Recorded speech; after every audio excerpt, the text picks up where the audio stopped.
Hi friends, welcome to CBC Class 12 Applied Maths ML Textbook Solution. Exercise number 12.1 first problem solution. நம்ம channel first time நிறைய time பார்க்குறேன், subscribe பண்ணிட்டு பாருங்க. ஓகேங்களா? இப்போது 12.1 ஃபர்ஸ்ட் சம் நல்லா பார்த்துக்கோங்க. Find the present value of perpetuity. Perpetuity கண்டுபிடிக்கிறதுக்கு டோட்டலாக 2 ஃபார்முலா இருக்குது. Just recall. என்ன ஃபார்முலானா P is equal to R by I. இன்னொரு ஃபார்முலா இருக்குது. P is equal to R plus R by I. So இதில் பாருங்களேன், ஆறு வந்து ஃப்ரண்ட்டில் இருக்கா பிகினிங்கில் இருக்கா? அப்போது கொஷினில் பிகினிங்னு இன்வால்வ் ஆச்சுன்னா இந்த ஃபார்முலா யூஸ் பண்ணணும். இதில் ஆறா ஃப்ரண்ட்டில் இல்லை, அப்போ கொஷினில் எண்டுன்னு இருந்துச்சுன்னா இந்த ஃபார்முலா யூஸ் பண்ணணும். நல்லா பார்த்துக்கோங்க. பெர்பச்சுவிட்டி கண்டுபிடிக்கணும். Present value of perpetuity. இப்போ இங்கே பிங்கிறது தான் வேர் பின்னா என்னென்னா இங்கே எழுதுகிறேன், இங்கே வேண்டாம். இதில் வந்து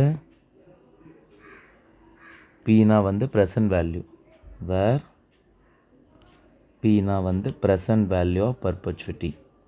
present value of perpetuity. Rனா ரெக்கரிங் அமௌண்ட். எவ்வளோ அமௌண்ட் திரும்ப கொடுத்துட்டே இருக்கிறாங்க. ரெக்கரிங்னா ரிப்பீட்டடாக. ஓகேவா? Recurring amount. ஓகே, நெக்ஸ்ட் ஐனா ரேட் ஆஃப் இன்ட்ரெஸ்ட் பை 100. ஓகேங்களா? ஸோ இதுதான் ஃபார்முலா. ஸோ இது சைடில் இருக்குது. பாருங்கள், சம் இப்போ என்ன கேட்குறாங்க? ப்ரெசன்ட் வேல்யூ பி கண்டுபிடிக்கணும். இப்போ கொஸ்டின் 900 பேயபிள் அட் எண்டுன்னு இருக்குது. எண்டுன்னா அது இந்த formula P is equal to R by I.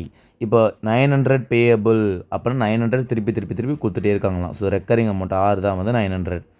Aina rate of interest 5%. இங்கே பாருங்கள், ஐனா 5%. பர்சன்டேஜ்னு இருக்கா? ஸோ 5/100ன்னு போட்டுக்கணும். ஓகே, சப்ஸ்டியூட் பண்ணுங்கள். So P is equal to R வந்து 900 பை ஐனா வந்து 5/100.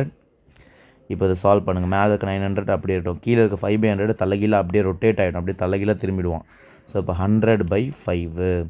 5 டேபிளில் 1 டைம், இது 2 டைம்ஸ் 10, பேலன்ஸ் 2. 9 2s are 18. இப்போ எத்தனை 0 இருக்குது? 1 2 3 0 இருக்குது. ஸோ அப்போ 3 0 போட்டிருங்க. அப்போது the present value of perpetuity P is equal to 18,000. புரிஞ்சுதுங்களா? எவ்வளோ ஈஸியாக இருக்குது பார்த்தீங்களா? வெறும் இந்த 2 ஃபார்முலா தான் இந்த எக்ஸசைஸ்க்கு. ஸோ அப்போ எக்ஸசைஸ் முடிஞ்சுது. நெக்ஸ்ட் வீடியோ நெக்ஸ்ட் சம் பார்ப்போம். டாடா பாய்.